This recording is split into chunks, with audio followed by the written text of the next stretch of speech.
오늘의 말씀 출애굽기 37장 1절부터 16절 말씀. 하나님 아버지, 토요일 주말 아침 이 시간도 주님의 은혜를 삼함으로 주님 앞에 나갑니다. 이 시간에도 우리 모두에게 말씀을 통해 하나님의 음성을 들려주옵소서. 예수님의 이름으로 기도합나이다. 아멘. 할렐루야. 성원교 성도 여러분, 오늘도 하나님의 은혜와 평강이 가득한 하루가 되시길 축복합니다. 오늘 우리에게 주시는 하나님의 말씀은 출애굽기 37장 1절에서 16절 말씀입니다. 앞장에서 브살렐은 여호와 하나님께서 모세를 통해 지시하신 바대로 이스라엘 진영 한가운데 여호와께서 거하실 처소인 성막을 만들었습니다.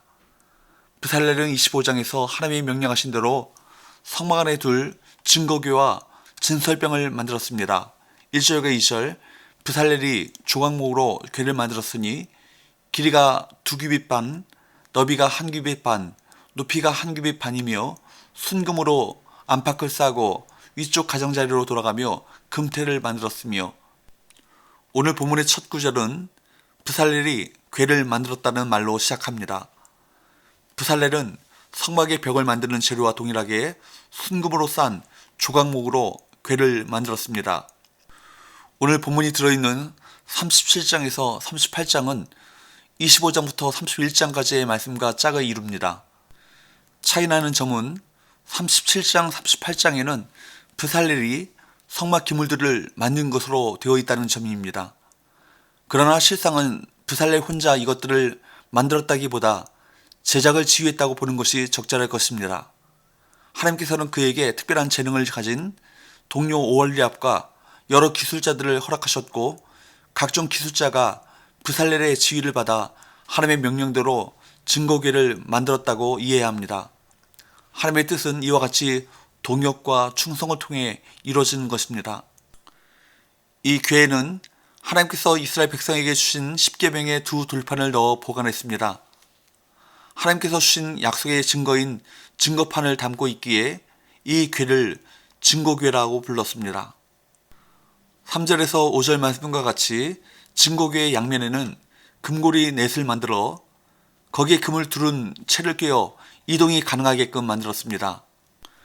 그런데 성전에 최종적으로 안치될 때 이 채가 제거되지 않은 것으로 보아 단순히 이동만을 위한 것이 아님을 알 수 있습니다. 채는 부정한 것으로부터 증거궤를 보호하는 역할도 했을 것입니다. 하나님과 교제할 때 우리는 자신을 지켜 세속에 물들지 않게 해야 할 것입니다. 그것이 참된 경건입니다. 6절, 순금으로 속죄소를 만들었으니 길이가 2규빗 반, 너비가 1규빗 반이며, 증거궤의 뚜껑인 속죄소는 크기가 증거궤와 같았습니다.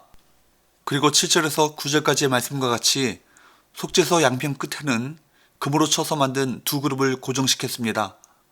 그룹들은 날개로 속죄소를 덮고 얼굴이 서로 속죄소를 향하여 마주보는 형태였습니다. 증거궤를 덮는 덮개를 속죄소라는 명칭을 사용한 것을 주목해 보십시오. 속죄소라는 명칭은 문자적으로 가리다, 덮다라는 의미의 카파르에서 나온 표현으로 히브리어 본문에는 카포레트로 기록되어 있습니다. 카포레트는 덮개, 뚜껑이라는 의미입니다.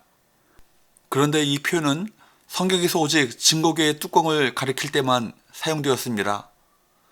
이 뚜껑의 명칭이 속죄소, 곧 죄를 용서하는 장소라는 것은 증거궤를 덮개로 덮는 의미가 무엇인지 암시하고 있습니다.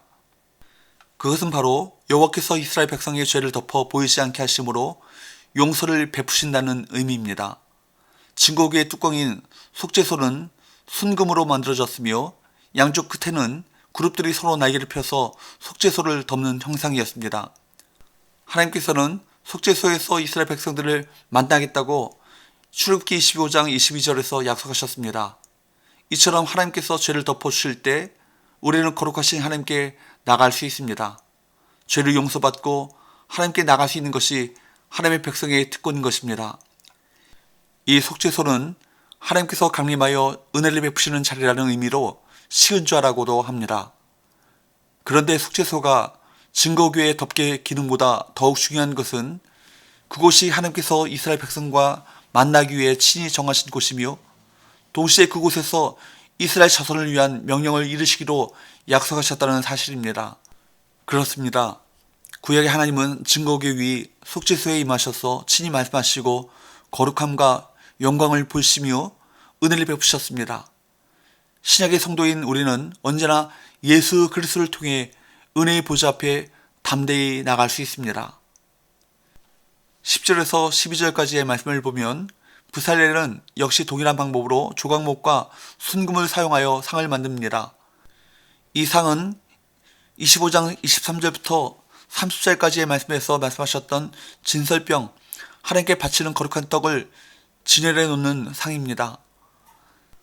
제사장은 매일 안식일에 12지파를 상징하는 12개 빵을 구워서 하나님 앞에 놓인 순결한 상에 한 줄에 6씩 두 줄로 놓아야 합니다.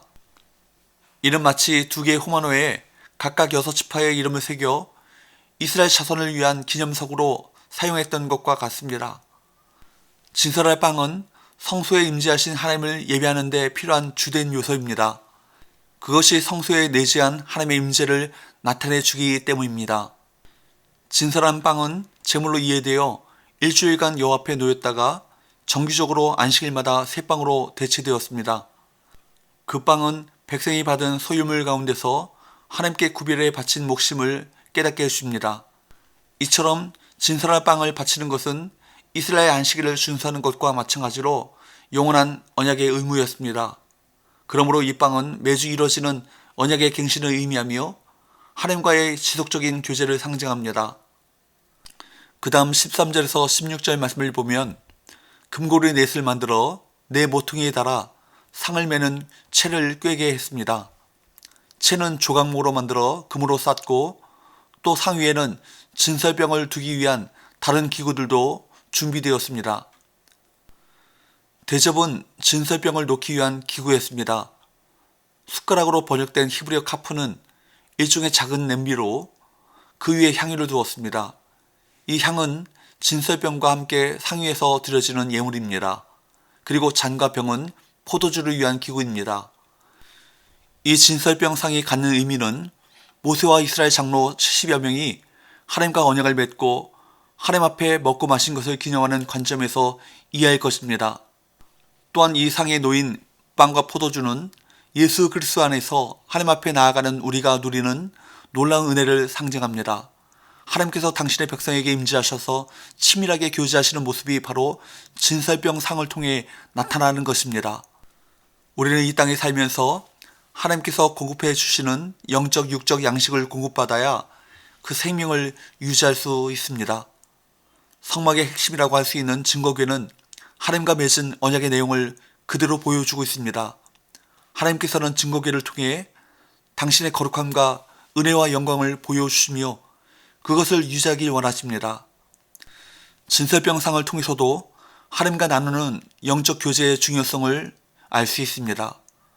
하나님께서는 오늘 우리를 거룩하고 영광스러운 자리로 초대해 주십니다. 친밀한 교제를 나누길 원하시기 때문입니다. 기도합시다. 하나님 아버지, 증거교와 진설병상의 의미를 통해 우리가 하나님 앞으로 나갈 때 예수 그리스도의 십자가의 은혜로 담대히 나갈 수 있고 또한 하나님의 임재 안에서 친밀한 교제를 나누기 원하시는 하나님의 마음을 배우게 하시니 감사합니다.